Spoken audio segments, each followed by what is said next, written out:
नाज़रीन अवां खे न्यूज़ सईदाबाद में अफ़सोसनाक ख़बर ॾींदा हलूं त बारूचो बाग वटि कोच जो चिंची खे टक्कर थी पियो आहे, जंहिं जे नतीजे में 11 ॼणा फौत थी विया आहिनि ऐं 4 ॼणा ज़ख़्मी थी पिया आहिनि। फौतियुनि जो तालुक़ न्यूज़ सईदाबाद सां आहे।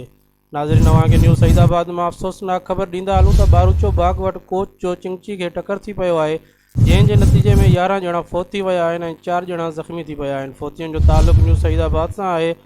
इन हवाले सां असां लाइन ते मौजूदु आहे काश न्यूज़ जो रिपोर्टर महबूब काका। जी महबूब, इन हवाले सां अपडेट कजो, ज़ख़्मियुनि जी छा सूरत हाल आहे? जी सर, ज़ख़्मियुनि खे नवाबशा ऐं हैदराबाद रेफर कयो वियो आहे, जिन मां 2 ॼणा वधीक वरी फौत थी विया ऐं फौतियुनि जो अंक 13 थी वियो आहे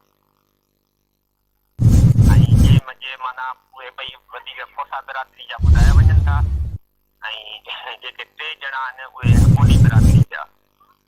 ॾींहुं सुबुह जो केले जी मज़ूरी ते वञी रहिया हुआ त इहो हिन सां हादसो पेश आयो, जंहिंमें कोच जो ड्राइवर जेको सो फ़रार थी वियो ऐं बाक़ी जेको हिननि सां हादसो थियो पोइ उन्हनि खे माना ओॾीमहिल का गाॾी न हुई, पोइ पुलिस मोबाइल में हिननि खे माना उते इस्पताल में माना पहुचायो वियो।